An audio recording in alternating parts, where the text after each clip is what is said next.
രാമായ രാമഭദ്രായ രാമചന്ദ്രായ വേധസേ രഘുനാഥായ നാഥായ സീതായ പതയേ നമഃ. ശ്രീമദ് വാൽമീകി രാമായണം യുദ്ധകാന്ഡം 66-ാം സർഗം. കുംഭകർണൻ യുദ്ധം ആരംഭിച്ചപ്പോൾ പേടിച്ച് ഓടിപ്പോകുന്ന വാനരന്മാരെ അംഗദൻ യുക്തിയുക്തമായ വാക്കുകൾ പറഞ്ഞ് തിരികെ കൊണ്ടുവരുന്ന കഥാഭാഗങ്ങളാണ് ഈ സർഗത്തിൽ വർണ്ണിക്കുന്നത്. ഒരു വലിയ ഇരുമ്പുലക്ക എടുത്തുകൊണ്ട് അതിപരാക്രമിയായ കുംഭകർണൻ യുദ്ധത്തിന് പുറപ്പെട്ടു. അവൻ മതിൽക്കെട്ട് കടന്ന് നഗരത്തിന് പുറത്തെത്തി. കുംഭകർണൻ വമ്പിച്ച അട്ടഹാസം മുഴക്കി. വാനരന്മാരെല്ലാം ഭയന്നോടി. ബാലിപുത്രനായ അംഗദൻ, നളൻ, നീലൻ, ഗവാക്ഷൻ, കുമുദൻ ഇവരെല്ലാം ഓടിപ്പോകുന്നതായിട്ട് കണ്ടിട്ട് അവരോട് പറഞ്ഞു, നിങ്ങൾ സാധാരണ കുരങ്ങന്മാരെ പോലെ എങ്ങോട്ടാണ് ഓടിപ്പോകുന്നത്? തിരിച്ചു വരൂ. ഈ രാക്ഷസൻ യുദ്ധസാമർഥ്യമില്ലാത്ത ഒരു പൊണ്ണത്തടിയൻ മാത്രമാണ്. രാക്ഷസന്മാരുടെ ഈ ഭീഷണി യന്ത്രത്തെ വീര്യം കൊണ്ട് നമുക്ക് പറപ്പിച്ചു കളയാം.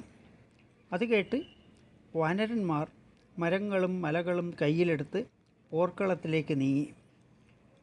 അവർ കുംഭകർണനെ മതിച്ച ആനകളെപ്പോലെ ഇടിച്ചു. മഹാബലവാനായ കുംഭകർണൻ ഒട്ടും കുലുങ്ങിയില്ല. അവൻ്റെ ദേഹത്ത് തട്ടിയ പാറകൾ അനേകം കഷണങ്ങളായി ചിതറി.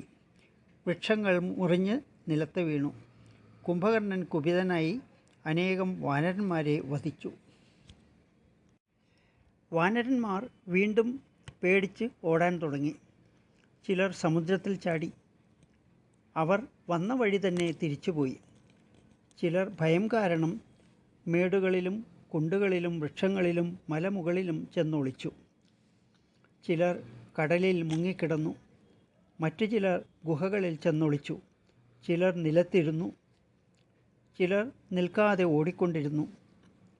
വേറെ ചിലർ ഭൂമിയിൽ വീണുകിടന്നു. ചിലർ ചത്തവരെന്ന പോലെ കണ്ണടച്ചു കിടന്നു.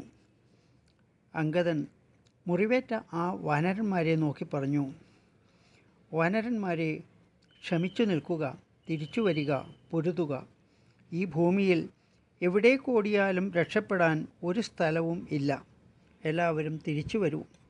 ആയുധങ്ങൾ ഉപേക്ഷിച്ച് യുദ്ധത്തിൽ നിന്ന് പിന്തിരിഞ്ഞോടിയാൽ സ്ത്രീകൾ നിങ്ങളെ പരിഹസിക്കില്ലേ? ആ പരിഹാസം നിങ്ങൾക്ക് മരണതുല്യമായിരിക്കില്ലേ? ഉത്കൃഷ്ട കുലങ്ങളിൽ ജനിച്ച നിങ്ങൾ സാധാരണ വാനരന്മാരെ പോലെ പേടിച്ച് വിറച്ച് എങ്ങോട്ടാണ് ഓടിപ്പോകുന്നത്?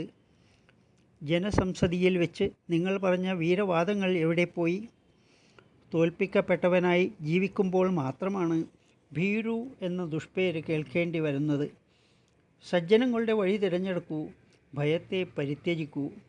പോരിൽ വീരമൃത്യു വരിച്ചാൽ ബ്രഹ്മലോകത്തെ പ്രാപിക്കാം. പോരിൽ ശത്രുവിനെ വധിച്ചാൽ നമുക്ക് കീർത്തി നേടാം.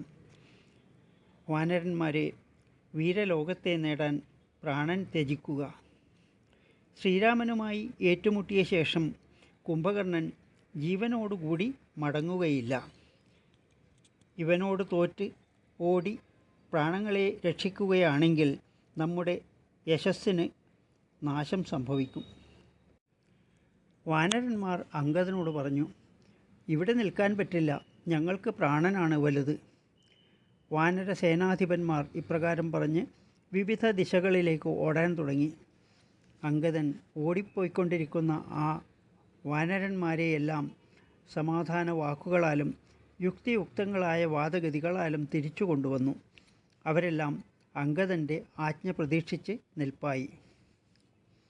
ദ്വിവിധൻ, പനസൻ, ഹനുമാൻ, ഋഷഭൻ, ശരഭൻ, മൈന്ദൻ, ധൂമ്രൻ, നീലൻ, കുമുദൻ, സുഷേണൻ, ഗവാക്ഷൻ, രംഭൻ, താരൻ തുടങ്ങിയ വാനര പ്രമുഖന്മാർ പോരിനായി പുറപ്പെട്ടു ചെന്നു.